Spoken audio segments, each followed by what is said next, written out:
Listen to this. Donald Trump and White House staffers fabricated Donald Trump's schedule for March 18th. It was claimed that Trump was having a busy weekend full of meetings at Mar-a-Lago in Florida, where he had been vacationing almost weekly at taxpayer expense of millions of dollars.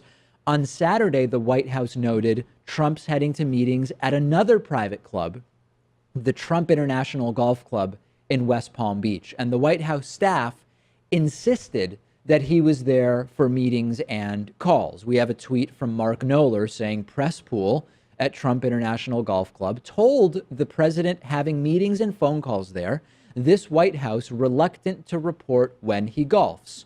The problem for Trump and his staff is that Newsmax's CEO, propaganda right-wing news entity Newsmax's CEO, tweeted a photo, and it became clear that Trump was not in high-level meetings. He was actually playing golf.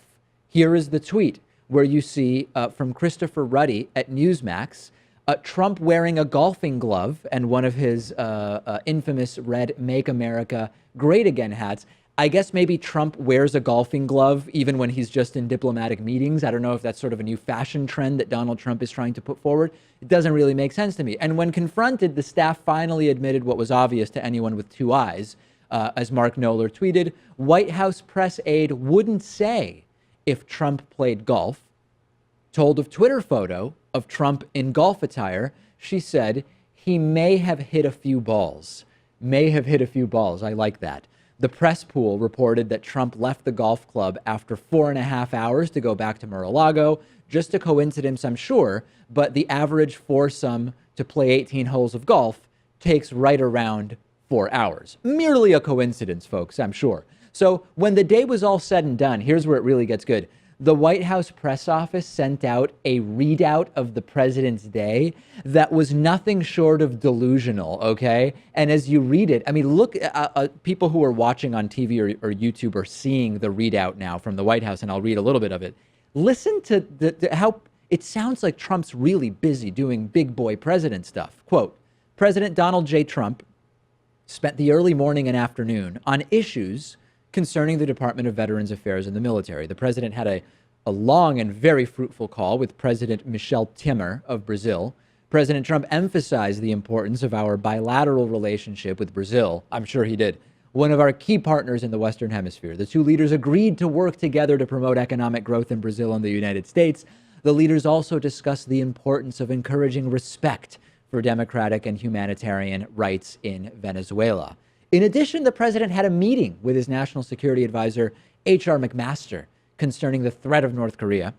This evening, President Trump had another meeting, including dinner concerning the Department of Veterans Affairs and how to turn it around for the benefit of our great veterans. Great progress is being made and will be reported on in the future. Delusional. My surprise isn't that Trump lied to try to avoid anybody knowing that he played golf.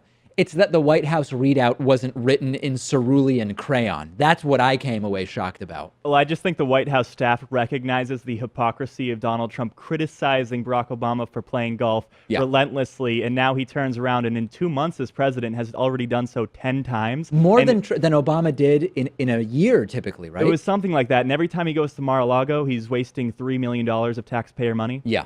If you're lying about golf, what else are you lying about? With Trump, I mean, the answer is everything. As we know, he hasn't been truthful about just about anything. Why lie about this? Just say you were making deals on the golf course. Deals are sometimes made on the golf course. We know the golf course, one of the most prominent boys clubs of the business world. Just say he was out there making deals, but no. And probably partially because of what Pat is saying, trying to avoid the stunning face-planting hypocrisy of having criticized Obama for golf and vacations for years and on track to drastically surpass the vacationing and golfing of President Obama. When they're lying about golf, they're probably lying about way more, and we know that they are. Send me your thoughts about this. I'm on Twitter at @DPacman. The show is on Twitter at David Pacman Show.